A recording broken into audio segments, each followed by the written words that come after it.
Bismillahirrahmanirrahim. Assalamualaikum warahmatullahi wabarakatuh. Alhamdulillahirabbil alamin wassalatu wassalamu ala asyrafil anbiya'i wal mursalin sayyidina Muhammadin wa ala alihi wa sahbihi ajma'in, amma ba'd. Rabbi shrah li sadri wa yassir li amri wahlul 'uqdatam min lisani yafqahu qawli. Bapak Ibu hadirin saudara sekalian yang dimuliakan Allah, para santri At-Taqwa, para mahasiswa At-Taqwa College, wali santri, dan juga pendengar Radio Dakta Bekasi dan Radio Dakwah Islam Malang, dan pemirsa dimanapun berada. Alhamdulillah, sore hari ini kita semua tentu bersyukur pada Allah Subhanahu wa Ta'ala. Ya, kita semua dalam keadaan sehat walafiat. Kita dilindungi Allah dari berbagai macam musibah, penyakit, ya, dan juga kita doakan saudara-saudara kita yang tertimpa musibah, tertimpa penyakit, mudah-mudahan segera disembuhkan oleh Allah Subhanahu wa Ta'ala. Dan juga kita menjalankan ibadah Ramadan ini ya dalam keadaan tenang, dalam keadaan sehat walafiat. Hadirin rahimakumullah, sore hari ini tema yang ketiga dari kurma langka atau kuliah Ramadan menjelang berbuka, kita membahas tema tentang tanggung jawab orang tua. Saya ingin menekankan kata tanggung jawab ini karena memang ini kewajiban orang tua. Jadi mendidik anak itu kewajiban orang tua, tanggung jawab orang tua, bukan tanggung jawab sekolah, ya. Sekali lagi, bukan tanggung jawab sekolah, bukan tanggung jawab pesantren, bukan tanggung jawab madrasah, dan bukan tanggung jawab kampus, tapi tanggung jawab orang tua. Karena kalau kita melihat ya dari hadis Rasulullah Sallallahu Alaihi Wasallam, kullu mauludin yuladu alal fitrah, ya, setiap anak itu lahir dalam keadaan fitrah, lahir dalam fitrahnya. Itu anak itu ada fitrahnya, ya, dia lahir di situ. Kemudian Rasulullah menekankan fa'abawahu, ya, fa'abawahu yuhawidani, kedua orang tuanya yang kemudian menjadikan anak itu Yahudi, au yunasiranihi, ya, atau menjadikan anak itu Nasrani, au yumajjisanihi, atau menjadikan anak itu Majusi. Jadi di sini Rasulullah menekankan, ya, anak itu lahir dalam keadaan fitrahnya. Dia nanti ya jadi apa, ya, menjadi apa, itu peran orang tua. Nah, di sini makanya pentingnya ya peran orang tua. Kalau kita kaitkan dengan ayat Al-Qur'anul Karim, ya ayyuhalladzina amanu qu anfusakum wa ahlikum naro waquduhan nas wal hijarah, al-ayah. Wahai orang-orang yang beriman, jagalah dirimu dan keluargamu dari api neraka. Ya, maka jelas sekali di situ adalah peran orang tua. Ya, makanya di sini ya penting sekali. Kalau saya sering mengingatkan dalam ceramah-ceramah nasihat perkawinan, ya, betapa beratnya ya perjanjian yang dibuat oleh seorang suami. Ketika sang suami itu mengucapkan akad, ya, akad nikah itu, ya, qabiltu nikahaha wa taswija bil mahril madhkur, maka ketika itulah tanggung jawab wali atau orang tua dari perempuan itu, ya, istrinya itu, beralih kepada suaminya itu.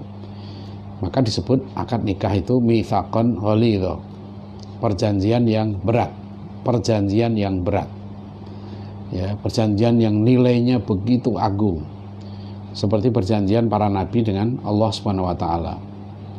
Jadi ini bukan hal yang ringan, ya. Oleh karena itu masalah pendidikan keluarga, pendidikan anak ini adalah masalah yang sangat penting karena ini menyangkut urusan dunia akhirat. Ini bukan sekedar urusan anaknya nanti bekerja di mana, anaknya sukses, ya, mengangkat derajat keluarga, ya. Sering kan diungkapkan, ya, bagaimana berita-berita di berbagai media massa kadang-kala, ya, ada orang tuanya yang misalnya tukang becak, ya, digambarkan anaknya kuliah sampai cum laude. Ada orang tua, ya, yang bekerja, ini saya lihat di televisi tuh, ada orang tua yang ibunya bekerja mengangkat batu, kemudian kita ditanya, terus dia mengatakan, ya, mudah-mudahan anaknya tidak seperti saya. Jadi orientasi pada pekerjaan itu, ya, itu yang porsinya diangkat terlalu berlebihan, sehingga pendidikan itu kurang ya mereduksi makna yang sebenarnya. Bagaimana mendidik menjadi orang baik gitu.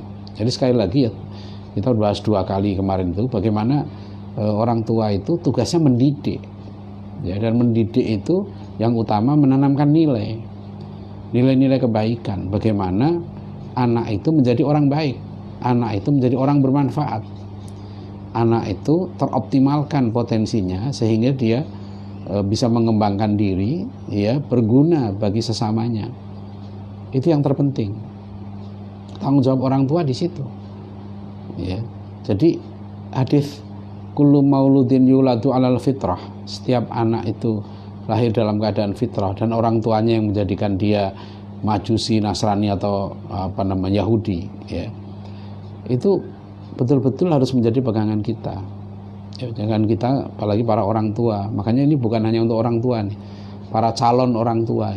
Ya, itu sangat penting. Kalau pengalaman saya dulu ya di SMA ketika di pondok pesantren, biasanya kalau sore-sore begini tuh kita mengaji kitab Uqudul Lujen kalau bulan puasa itu.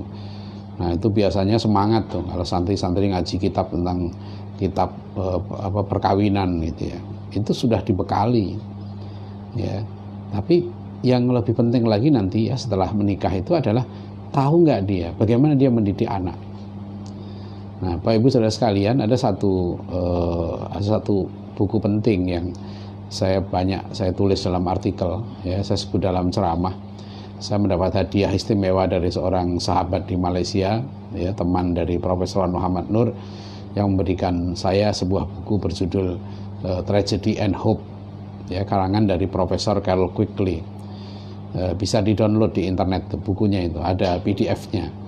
Ya, cuma cukup tebal 1340 halaman lebih. Ya, Profesor Carol Quigley. Jadi dia itu mentornya Presiden Bill Clinton, maka buku itu ada endorsement dari Presiden Bill Clinton. Ya, Tragedy and Hope, ya. Nah, buku ini menggambarkan tentang sejarah, ya, perjalanan peradaban barat dalam memimpin dunia. Bagaimana dunia barat atau masyarakat barat, Western Society, itu sekian ratus tahun memimpin dan telah mengalami banyak tragedi, ya, tapi juga kemudian masih menyimpan satu harapan. Ya, tapi yang sangat penting di situ adalah di bagian kesimpulan dari buku itu, ya, Profesor Muhammad Nur menunjukkan kepada saya, ya, itu tolong, ini bagian yang sangat penting dari buku ini.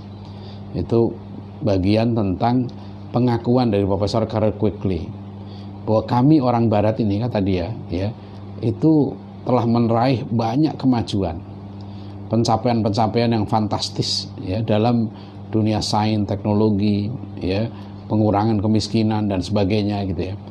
Tapi satu, kata dia, yang kami ini gagal, yang kami nggak mampu. Bahkan dia katakan dalam bukunya itu, we clearly do not yet know. Kami betul-betul tidak paham, katanya. Kami nggak ngerti. And the most important of all, dari yang kami nggak ngerti itu, ya, kata profesor ini, yang paling penting adalah bagaimana membawa anak-anak kami menjadi orang tua yang baik, mendidik mereka menjadi orang-orang tua yang matang dan bertanggung jawab. Ya, jadi and the most important of all, ya, which is how to bring up children to form them into mature and responsible adult.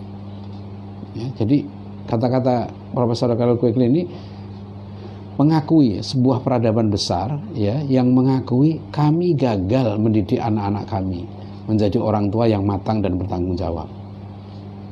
Ya, kalau kita renungkan sekalian, ya, kita yang bergelut di dunia pendidikan, apakah di sekolah atau di kampus, kita menyadari betul bahwa sekarang, ya, dunia pendidikan tuh hanya berfokus bagaimana anak itu dididik menjadi orang yang bisa kerja.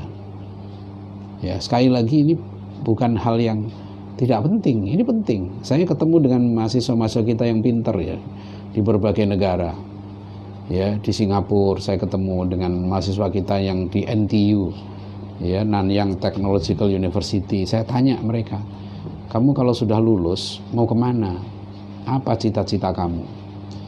Ya, saya tanya anak-anak pinter yang dia sudah S2, ya, kamu berapa tahun, ya, dia S2 dari sebuah universitas terkenal. Ya, saya tanya, kamu sudah sampai S2 ini berapa tahun kamu SD, SMP, SMA, S1, S2 ini? Yang saya tanya sederhana, kamu kalau sudah lulus mau ngapain? Apa yang cita-cita kamu sebagai manusia ini? Lalu saya tanya, ilmu apa yang kamu bisa manfaatkan dari yang sudah kamu raih itu? Jadi Bapak Ibu saudara sekalian, ya, ini sangat penting karena peran orang tua, ya. Maka di dalam materi pelatihan saya tentang pendidikan guru keluarga yang kemudian dicetak menjadi satu buku yang diterbitkan oleh penerbit Pustaka Arafah di Solo yang judulnya Kiat Menjadi Guru Keluarga. Itu saya mengingatkan pentingnya orang tua, ya, memiliki beberapa kemampuan untuk bisa mendidik anak. Yang nanti itu insya Allah akan kita uraikan satu persatu, ya, secara terperinci. Ya, orang tua ini jelas nggak harus ngerti apa itu mendidik. Ya, jadi jangan salah, kemarin makanya kita bahas kenapa jangan sempitkan makna pendidikan dengan sekolah. Ya, jadi nggak usah bingung kalau menurut saya gitu, ya, nggak usah bingung ini kenapa anak begini. Ini sekarang ini eranya orang tua. Sekarang ini kan semua dikembalikan ke rumah. Ini virus corona ini seperti menegur kita gitu. Tuh anak kamu tuh kembalikan ke rumah. Sekarang di rumah itulah dididik, tanamkanlah nilai-nilai kebaikan. Nah disitulah perjuangan memang berat, ya. Jadi ada yang mengatakan kok mendidik anak itu berat, memang berat. Ya, ku anfusakum wa ahlikum nar, jaga dirimu dan keluargamu dari api neraka itu berat. Masuk surga itu berat. Rasulullah SAW mengingatkan kita, innal jannata khuffat bil makari wa innan nar khuffat bisyahawat. Surga itu diselimuti hal-hal yang dibenci manusia, nggak disukai manusia. Sebaliknya neraka diselimuti, ya, hal-hal yang syahwat yang disukai manusia. Mau masuk neraka itu gampang gitu loh. Ini mau masuk neraka, mau masuk surga sambilan, nggak bisa. Sebenarnya kamu mau masuk universitas yang kamu impikan aja persiapannya 12 tahun, 14 tahun. Ya, sudah sekolah di sekolah favorit, masih lagi bimbel. Ya. Masih macam-macam diusahakan. Usahanya keras. Ya, masuk kampus yang favorit saja perlu usaha. Ya, dan usahanya nggak sambilan gitu kan. Ini masuk surga dibikin sambilan. Mendidik anak ini bukan perkara sambilan, ini perkara serius. Ya, jadi itu yang kita perlu mengingat betul bahwa yang kita bahas ini adalah masalah yang sangat serius. Ya, karena tanggung jawab di akhirat. Dalam sebuah hadis Rasulullah mengingatkan, ya, hakul waladi ala walidi ayyuhsina ismahu wa yuhsina maudhi'ahu wa yuhsina adabahu. Hak anak atas orang tuanya itu dia mendapat nama yang baik, mendapat tempat tinggal yang baik, dan mendapat pendidikan yang baik, mendapatkan adab yang baik. Kalau hak ini nggak ditunaikan orang tua di dunia ini, maka di akhirat nanti, ya, anak bisa menuntut. Anak pasti menuntut, kan di akhirat itu nggak ada solidaritas keluarga. Tidak ada di akhirat nanti anak itu mau ikut orang tuanya kalau orang tuanya masuk neraka, terus anak ikut masuk neraka nemeni orang tuanya karena solidaritas. Tidak ada. Secita-citanya suami istri, ya kan, sehidup semati atau satu yang hidup satu yang mati gitu ya. Tapi katanya kan kalau sudah cinta mati, ya kan, sampai mati pun masih dicintai. Ya. Tapi kalau nanti istrinya masuk neraka, nggak akan suaminya mau ngikutin istrinya, nggak ada begitu. Begitu juga sebaliknya, kalau suaminya masuk neraka, apa istrinya mau masuk neraka ngikuti suaminya karena saking cintanya? Nggak ada. Al-Quran menyebutkan yauma yafirul mar'u min akhihi wa ummihi wa abihi wa sahibatihi wa bani likulli imri'in minhum yauma idzin sya'nu yughni. Yauma yafirul mar'u min akhihi, ya, di hari akhir nanti seorang lari dari saudaranya, wa ummihi wa abihi, lari dari ibunya, lari dari ayahnya, wa sahibatihi wa bani, lari dari istrinya, suami lari dari istrinya, suami lari dari anaknya. Ya. Likulli imri'in minhum yauma idzin sya'nu yughni. Nanti di akhirat itu setiap orang sibuk dengan urusannya masing-masing. Nah itu kan, jadi coba perhatikan ya. Jadi di dunia ini kita kalau sebagai orang tua udah tunaikan aja kewajiban kita. Soal nanti anak gimana itu tanggung jawab anak. Anak juga begitu. Kalau anak sudah berbuat baik gitu ya sama orang tuanya, kan anak itu ada yang begini kan. Aduh, orang tua aku tuh nggak ngerti banget ya. Saya sudah berbuat baik, dia masih begini, masih begini, masih begini.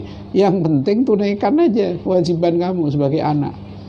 Orang tua tunaikan aja kewajiban sebagai orang tua. Hak-hak anak berikan sudah. Nanti di akhirat nggak bisa dituntut. Hak suami istri ingat saja, ya kan? Suaminya kawin lagi menzolimi, ya menzolimi istrinya. Hak-hak istrinya nggak dipenuhi, ya dizolimi. Di dunia sepertinya yang rugi kan istrinya, tapi di akhirat yang rugi suaminya, yang menzolimi itu yang rugi. Gitu. Jadi yang menzolimi itu yang rugi. Jadi yang tidak melaksanakan hak, tidak menunaikan kewajibannya itu yang rugi, kan gitu. Ya. Kalau saya sebagai rakyat misalnya, ya kan, saya menunaikan kewajiban saya sebagai rakyat apa? Ya saya mentaati penguasa selama penguasa itu baik, dan kewajiban saya memberikan tausiah kepada para pemimpin kalau pemimpin itu keliru.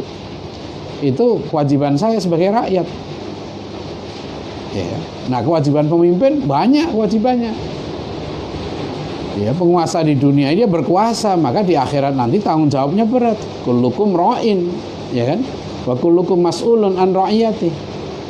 Ya, Rasulullah sudah mengingatkan, setiap kamu itu ra'in. Ra'in itu makna harfiahnya pengembala. Ya, setiap kamu itu pemimpin. Kamu itu pemimpin. Ya, orang tua itu pemimpin bagi anaknya, suami pemimpin keluarganya. Kan makanya aneh kan, ada sekarang wacana gender gitu ya. Wacana gender itu menolak bahwa kepemimpinan keluarga itu, gitu kan, itu hanya untuk laki-laki, ya. Perempuan bisa menjadi pemimpin keluarga loh. Jadi pemimpin itu berat, Bu. Emang enak jadi pemimpin itu? Emang enak jadi presiden? Memang enak jadi gubernur? Berapa lama enaknya? Tanggung jawabnya itu berat. Sampai ada yang menggugat menjadi imam sholat. Kenapa hanya laki-laki jadi imam sholat? Loh, apa enaknya?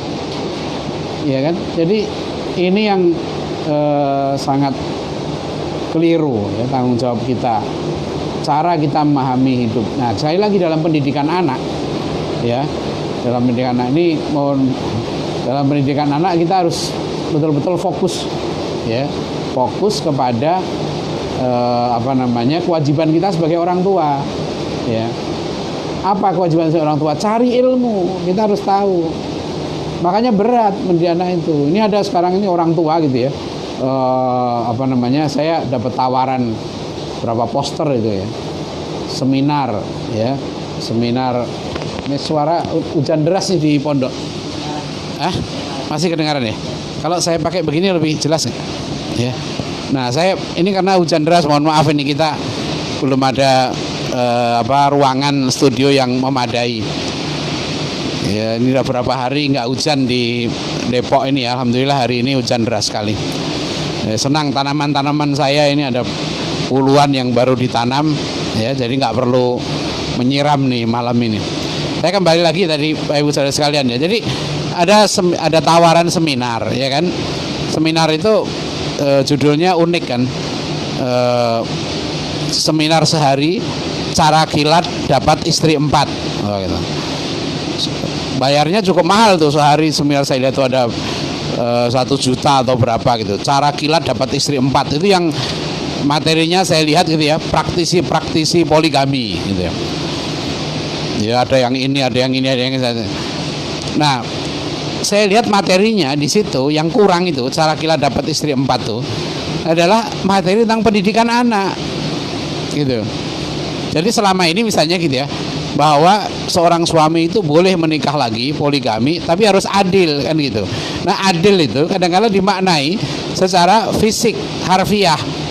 Misalnya ya kalau ini nginep di sini 2 hari, di sini 2 hari dong, gitu. Adil gitu loh. Nah, adil itu meletakkan sesuatu pada tempatnya loh.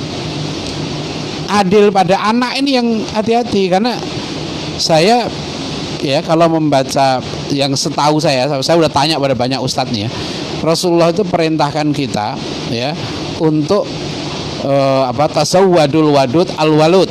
Ya, kata Rasulullah, menikahlah kamu ya dengan perempuan yang penyayang. Nah, ini yang penyayang, al walud, dan punya anak banyak, bisa beranak banyak. Memang itu diperintahkan Nabi itu. Ya. Jadi sebab Rasulullah nanti akan berbangga dengan umatnya yang banyak. Tapi ingat, banyak itu tanggung jawabnya makin berat loh. Ya. Suami istri nggak dikarunia anak, dia tidak punya beban tanggung jawab mendidik anak. Punya anak 1, tanggung jawabnya mendidik 1 orang. Anak saya 7, tanggung jawabnya mendidik 7. Ya, makanya saya pernah menulis satu artikel di majalah Hidayatullah. Saya beri judul Presiden 10 Anak. Ya, entah itu saya bukan bercanda, tapi saya mau mengkritisi konsep pembangunan yang keliru ya, meletakkan adil itu. Ya, 2 anak cukup. Ya, itu yang saya kritik. Itu tidak adil. Karena ada manusia yang justru tidak boleh punya anak. Anak 1 saja nggak adil dia punya itu. Contohnya siapa? Dia pemerkosa, orang jahat. Ya, pemerkosa ini dia hukumannya dibunuh harusnya. Ya, pemerkosa itu hukumannya dibunuh. Ya, kalau minimal potong kelaminnya lah gitu. Jadi sang orang jahat pemerkosa ini nggak adil kalau dia punya 2 anak. 1 aja nggak adil. Tapi ada orang-orang soleh, orang-orang baik, orang-orang yang punya kemampuan mendidik, ya, guru-guru yang hebat, ya, punya kemampuan mendidik yang baik, orang baik. Nah, di situ orang-orang ini harus diberi kesempatan untuk punya anak yang banyak, ya kan? Kalau kita punya seorang ahli tafsir, ya kan, kualitasnya seperti fisiknya seperti AHY gitu kan, Agus Harimurti Yudhoyono gitu. Tapi dia juga seorang ulama, ahli tafsir itu kan, seorang yang soleh, ya, dia seorang jenderal juga, seperti dulu Rasulullah mendidik para sahabat, ya. Antara intelektualisme dengan militerisme itu disatukan oleh Rasulullah. Rasulullah melahirkan jenderal sekaligus ulama, gitu lah. Nah, pendidikan kita sekarang kan terpisah. Kalau dia ulama, dia bukan jenderal. Kalau jenderal bukan ulama, kan gitu. Nah, dulu Rasulullah menyatukan itu pendidikannya. Nah, Bapak Ibu saudara sekalian ya, ini penting nih. Jadi tanggung jawab orang tua nih pendidikan itu.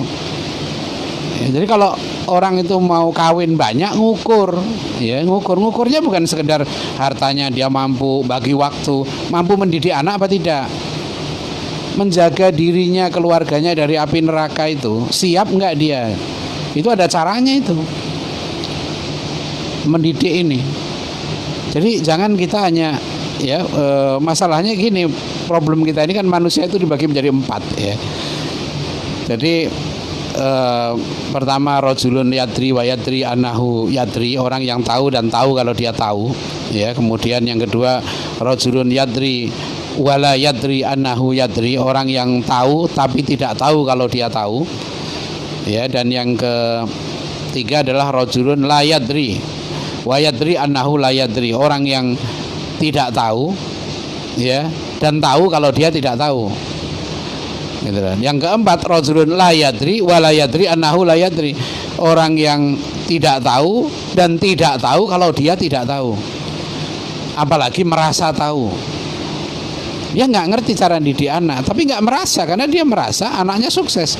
Coba Bapak Ibu sekalian lihat di YouTube tuh, ada, saya lihat ada 2 video paling nggak. Ada 1 video seorang dokter di Bandung, ya, yang dia menceritakan kesuksesan dia mendidik anaknya. Ya, semula dia sangat bangga 3 orang anaknya itu semua kuliah di luar negeri. Dia seorang doktor dari universitas terkenal. Kemudian dia juga sering mengisi seminar, ya, bagaimana kiat sukses mengirim anak belajar ke luar negeri. Dia punya resepnya, punya bukunya. Tapi akhirnya dia terpukul ketika istrinya sakit, anaknya semua satu bekerja di luar negeri, satu kuliah di barat, ya. Nah, ketika istrinya sakit keras, nggak ada satupun anaknya yang bisa datang menjenguk, nggak bisa. Yang satu sibuk, ada banyak appointment, yang satu sedang magang kerja, yang satu sedang ujian, nggak bisa semua pulang sampai ibunya itu meninggal, sampai dikubur, nggak ada seorang anaknya yang bisa datang. Ya, akhirnya sang dokter ini menyesal. Itu dia buat video itu. Dia menyesal, ya. Terus dia kemudian dia tarik bukunya itu dan dia bilang saya udah salah mendidik ini. Ada juga orang Malaysia yang seorang profesional begitu juga, dia punya banyak anak. Anaknya udah sukses semua, kerja di mana-mana gitu ya. Punya keluarga yang ya punya mobil segala macam, tapi ketika orang tuanya ini datang ya ke Kuala Lumpur bawa barang banyak, minta tolong untuk jemput, nggak ada yang bisa satupun. Itu Bapak Ibu saudara sekalian, ya, kita sekarang ini, ya, tanggung jawab kita itu di dunia, itu baru di dunia, itu di akhirat nanti yang penting. Kita pikirnya pendidikannya urusan akhirat, bukan urusan kalau anak saya kok masuk kampus ini, masuk kampus itu sebagian kecil dari problem pendidikan. Problem pendidikan kita ini, anak ini adalah nanti kita itu dituntut enggak. Makanya yang penting adalah, ya, kemarin saya ingin menyatakan secara garis besar bahwa tugas orang tua itu adalah mendidik anaknya menjadi orang-orang yang beradab dan berilmu. Nah, ini yang nanti akan kita bahas khusus apa saja yang harus dimiliki anak, ya, harus kita tanamkan pada mereka. Dan yang kedua nanti ilmu apa yang harus mereka kuasai. Ya, jadi orang tua, makanya jangan hanya kita sibuk mikirkan sekolah, mikir kurikulum untuk anak kita, tapi kita juga harus sibuk mikir kurikulum untuk diri kita. Karena mencari ilmu itu sampai mati kewajiban kita. Dan ilmu yang harus kita cari ini ilmu salah satunya gimana bisa didik anak yang benar gitu. Ya. Nah, tapi ada yang nanya juga, tapi anak saya sudah gede-gede sekarang ini, gimana kalau saya kawin lagi biar punya anak lagi, menebus kesalahan yang lalu? Nah, itu saya nggak mau jawab dah, itu urusan kamu sendiri lah itu. Ya, itu pikirkanlah. Ya, kalau kamu bisa meyakinkan istri kamu sehingga istri kamu mendukung, nggak udah Pak, kawin lagi aja Pak, biar yang lalu-lalu sudah salah didik anak, sekarang yang baru aja deh, ya. Nah itu, tapi kalau menurut saya bagusnya istrinya dulu yakinkan, ya, supaya nanti istrinya nyuruh suaminya, ya, soalnya istri saya sampai sekarang belum nyuruh saya. Ya, jadi itu, ya, jadi yang penting itu tema kita sekarang ini adalah gimana tanggung jawab orang tua mendidik anak. Jadi makanya karena tanggung jawabnya dunia akhirat, dan untuk bisa mendidik anak perlu ilmu. Ya, sekali lagi mencari ilmu itu wajib. Ya, dan mudah kok. Ya, mencari ilmu pendidikan Islam itu nggak sesusah, ya, belajar bikin pesawat, ya kan, nggak sesusah bikin aplikasi tertentu, nggak susah. Yang susah itu ngamalkan, terus terang aja, menerapkan, ya, konsep-konsep pendidikan Islam itu, ya, aplikasi di lapangan itu. Banyak orang yang tahu, ya, tentang cara mendidik itu, tapi belum tentu bisa mendidik. Sama dengan begini, banyak orang yang tahu, ya, cara jualan, ilmunya jualan, profesor ahli pemasaran, doktor bidang marketing, tapi coba suruh jualan dia bisa apa enggak? Sama mendidik anak itu begitu. Makanya mendidik anak itu perlu hikmah. Ya, walaqad ataina Luqmanal hikmah anishkur lillah wa may yashkur fa innahu yashkur li nafsi. Jadi Allah memberikan hikmah kepada Luqman sehingga dia bisa mendidik anaknya dengan baik. Para nabi diberikan hikmah. Nah, kalau kita mau bisa mendidik anak-anak kita, kita mohon hikmah kepada Allah. Ya, kita harus cari ilmu dan hikmah. Hikmah ini anugerah dari Allah. Sebab kita punya ilmu, ya, tapi nggak punya hikmah, belum bisa mendidik, belum bisa menanamkan adab itu. Karena operasionalisasi dari ilmu itu, aplikasi dengan tepat, bisa melaksanakan sesuatu dengan tepat, ya, itu hikmah. Ya, sebagai contoh begini, kita tahu teorinya, ya kan, kalau anak salah dihukum, kan gitu. Tapi ngukum yang tepat tuh gimana? Dimarahi kah? Dibentak kah? Ya kan? Nggak dikasih uang jajan atau gimana? Nah itu hikmah itu. Itu tidak semua orang, ya terus terang aja. Makanya saya sering menyarankan ya, kalau ya ke anak-anak saya juga saya sarankan, cobalah ya usahakan bisa mengajar, belajar mengajar, ya usahakan mengajar, jadi guru. Ya nggak tahu anak saya, mudah-mudahan ya sebagian besar lah, kalau nggak semuanya itu tetap bisa mengajar, karena pada akhirnya kamu semua itu jadi guru. Saya bilang kita semua ini akan jadi guru. Jadi menjadi guru itu harus sejak dini dilatih, ya dia supaya punya punya pengalaman, ya punya experience. Sama juga orang juga begitu kan, dalam politik, dalam ekonomi, dalam bisnis itu orang punya pengalaman, bukan hanya pengetahuan. Ya dokter itu tahu belajar ilmu, tapi dia harus praktek, ya jadi harus praktek, karena dengan praktek dia berlama-lama, ya dia akan makin paham. Nah itu dia dapat hikmah di situ. Sama kayak guru di dalam kitab Ta'limul Muta'allim, makanya kan disarankan oleh Syekh Az-Zarnuji, kalau pilih guru itu 2 kriterianya, ya di samping yang soleh, ya 2 yang alim, dan yang ketiga yang tua. Pilih yang tua. Kenapa yang tua? Karena yang tua ini biasanya pengalaman jam terbangnya itu tinggi gitu loh. Dia sudah terlatih menghadapi masalah.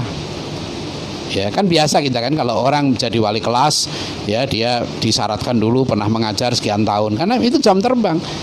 Nah menjadi orang tua itu gitu, supaya nggak kaget gitu ya, latihlah mengajar gitu sejak mahasiswa kalau bisa, bahkan sejak kalau ada anak saya itu sejak SMP, sejak usia SMP, ya kan anak saya sekolahnya non formal. Sejak dia umur 12 tahun itu udah beberapa sudah mengajar, terutama mengajar bela diri, karena mereka ikut bela diri, mereka sudah terlatih, dan kami dorong itu, kamu harus ngajar, kamu ngajar, ya karena mengajar itu belajar bertanggung jawab. Itu sedini mungkin kalau kami coba terapkan itu seperti itu. Nah demikian Bapak Ibu saudara sekalian ya, ini waktunya sudah lewat sedikit, minta maaf ini ya, tentu ya sebetulnya nggak perlu minta maaf karena memang hujan deras sekali. Mudah-mudahan suaranya masih bisa didengar ya, walafu minkum, mudah-mudahan bermanfaat. Billahi taufik walhidayah. Wassalamualaikum warahmatullahi wabarakatuh.